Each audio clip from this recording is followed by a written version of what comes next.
ध्यायेत नित्यं महेशं रजतगिरिनिभं चारुचन्द्रावतंसं रत्नाकल्पोज्ज्वलांगं परशु मृगवरा भीतिहस्तं प्रसन्नं पद्मासीनं समन्तात् अस्तुतमुर्गनैर व्याघ्रकृतिं वशानं विश्वाद्यं विश्वबीजं निखिल भयहरं पंचवक्त्रं त्रिनेत्रम। ओम नमः शिवाय। जय श्री राधे कृष्ण। आप सभी का हमारे YouTube चैनल पे बहुत बहुत स्वागत है। आइए आज सुनते हैं ज्येष्ठ मास कृष्ण पक्ष शुक्र प्रदोष व्रत की कथा। इस बार शुक्र प्रदोष का व्रत जो कि 27 मई 2022 दिन शुक्रवार को किया जा रहा है। जब भी त्रयोदशी तिथि में प्रदोष काल का समय प्राप्त होता है उसी दिन प्रदोष व्रत को किया जाता है। प्रदोष के व्रत में भगवान शिव, माता पार्वती साथ में शिव परिवार का पूजन किया जाता है। जो भी भक्त सच्ची श्रद्धा के साथ शुक्रवार प्रदोष का व्रत करते हैं, कथा श्रवण करते हैं, भगवान शिव जी की कृपा से सौभाग्य तथा समृद्धि की प्राप्ति होती है और इस व्रत को करने से वैवाहिक जीवन खुशहाल रहता है। प्रदोष के व्रत में विशेष प्रकार से भगवान शिव जी का प्रदोष काल के समय में पूजन किया जाता है। चाहिए कि प्रदोष व्रत के दिन यानी कि त्रयोदशी तिथि के दिन सुबह ब्रह्म मुहूर्त में उठ करके नित्य क्रियाओं से निवृत्त हो करके गंगा नदी में स्नान करे या घर के नहाने के पानी में ही थोड़ा सा गंगा जल मिला करके स्नान करे, शुद्ध वस्त्र धारण करे और फिर प्रदोष व्रत के लिए संकल्प लेना चाहिए। भगवान शिव जी से प्रार्थना करनी चाहिए कि हे देवों के देव महादेव, हे भगवान भोलेनाथ, आज मैं आपके प्रदोष का व्रत करने जा रहा हूँ या करने जा रही हूँ। इस प्रकार से भगवान से प्रार्थना करें। आपके मन में जो भी इच्छा हो, जो भी कामना हो, वह भगवान शिव जी से कहें और दिन भर उपवास रहते हुए इस व्रत को करें। प्रदोष व्रत में अन्न ग्रहण नहीं करना चाहिए। अगर उपवास न रह पाए तो एक समय फलाहार ग्रहण करें और भगवान का सुबह शाम के वक्त पूरे विधि विधान के साथ पूजन करें। विशेष प्रकार से प्रदोष काल के समय में भगवान शिव का पूजन करना चाहिए। प्रदोष काल का समय जो कि सूर्यास्त से 72 मिनट पहले और सूर्यास्त के 72 मिनट बाद का समय, यह समय प्रदोष काल का होता है और इसी दौरान भगवान शिव, माता पार्वती का पूजन करें और जहाँ पर भगवान शिव, माता पार्वती का पूजन किया जाता है वहाँ पर शिव परिवार का भी पूजन करना चाहिए। इससे सभी प्रकार के दुख और कष्ट दूर होते हैं। प्रदोष का व्रत सभी प्रकार के पापों को नष्ट करने वाला और अंत में मोक्ष को प्रदान करने वाला। विशेष प्रकार से प्रदोष व्रत के पूजन विधि के बारे में जानकारियाँ प्राप्ति के लिए आप वीडियो के आइकन में जाकर के जानकारियाँ प्राप्त कर सकते हैं। तो आइए सुनते हैं ज्येष्ठ मास कृष्ण पक्ष वर्ष 2022 शुक्र प्रदोष व्रत की कथा। अगर आप प्रदोष व्रत में ब्राह्मण दक्षिणा, अन्नदान, वस्त्रदान आदि के लिए देना चाहते हो तो आप अपने श्रद्धा और सामर्थ्य के अनुसार हमें डिस्क्रिप्शन में जाकर के वहां से गूगल पे, फोन पे या अकाउंट नंबर के माध्यम से आप अपने श्रद्धा और सामर्थ्य के अनुसार हमें ब्राह्मण दक्षिणा प्रदान कर सकते हैं। तो आइए सुनते हैं शुक्र प्रदोष व्रत की कथा। तो बोलिए प्रेम से भगवान भोलेनाथ की जय, माता पार्वती की जय। कुछ समय पहले की बात है कि प्राचीन काल में एक नगर में 3 मित्र रहते थे। एक राजकुमार, दूसरा ब्राह्मण कुमार और तीसरा धनिक पुत्र। राजकुमार व ब्राह्मण कुमार का विवाह हो चुका था।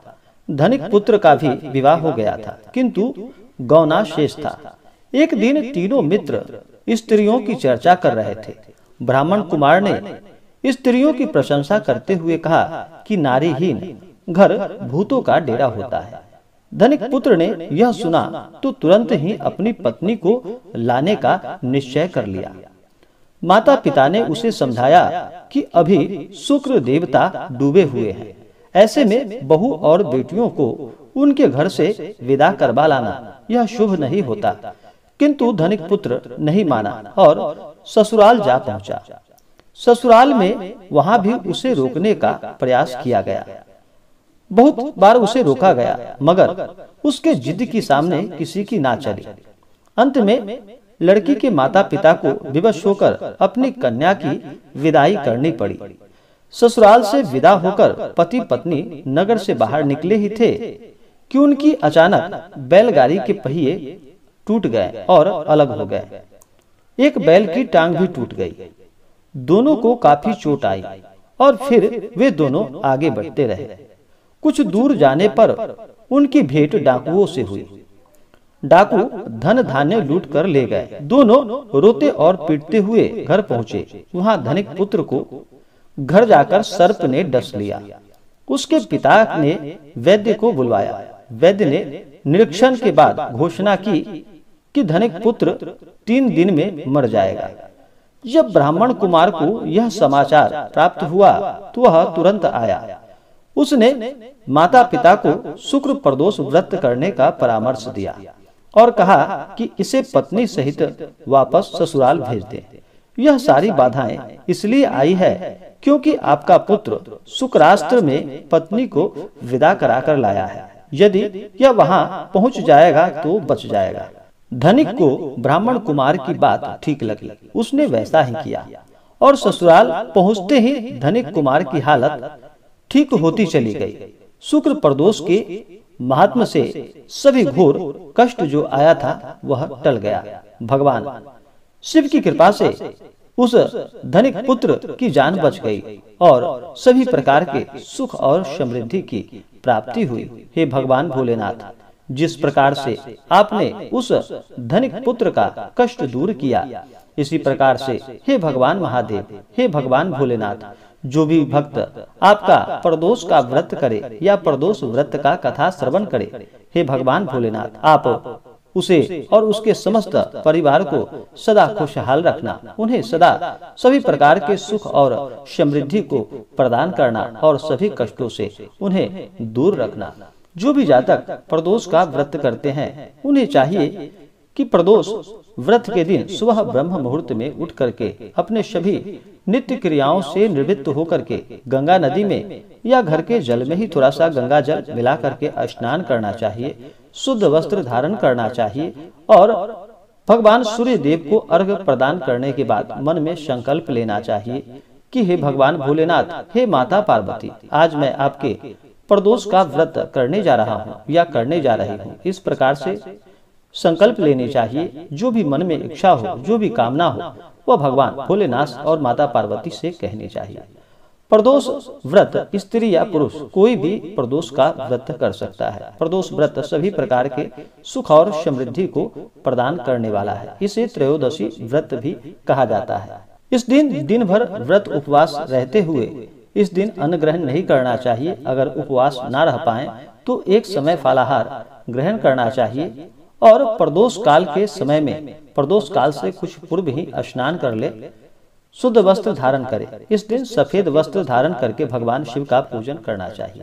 पूजन के लिए एक अच्छा सा जगह ले, उस जगह को अच्छे से पवित्र करके एक चौकी लगा करके चौकी पे भगवान के लिए सफेद वस्त्र और माता के लिए रंगीन लाल वस्त्र बिछा करके वहां पे फिर रंगोली बनानी चाहिए और उस मंडप पे भगवान शिव, माता पार्वती का प्रतिमा या फोटो रख करके पूजन करना चाहिए। अगर मंदिर में पूजन कर रहे हो तो यह और भी ज्यादा लाभकारी होता है। भगवान शिव के पूजन में सबसे पहले भगवान गणेश का पूजन किया जाता है। उसके बाद भगवान शिव के समस्त परिवार का पूजन करे और फिर माता पार्वती का पूजन करे, फिर भगवान भोलेनाथ का पूजन करे। भगवान भोलेनाथ ही एक ऐसे देव हैं जो कि अपने भक्तों के ऊपर थोड़े से जल से ही प्रसन्न हो जाते हैं और अपना कृपा बरसाते हैं।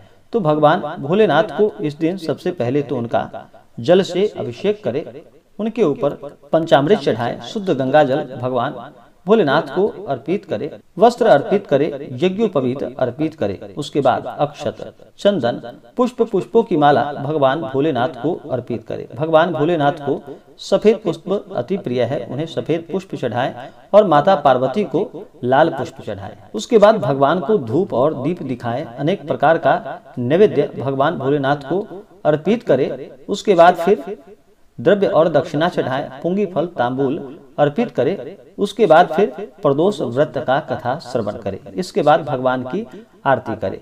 प्रदोष व्रत के दिन चाहिए कि इस दिन तामसिक वस्तुओं का सेवन बिल्कुल भी नहीं करना चाहिए। इस दिन शुद्ध और सात्विकता का पालन करना चाहिए।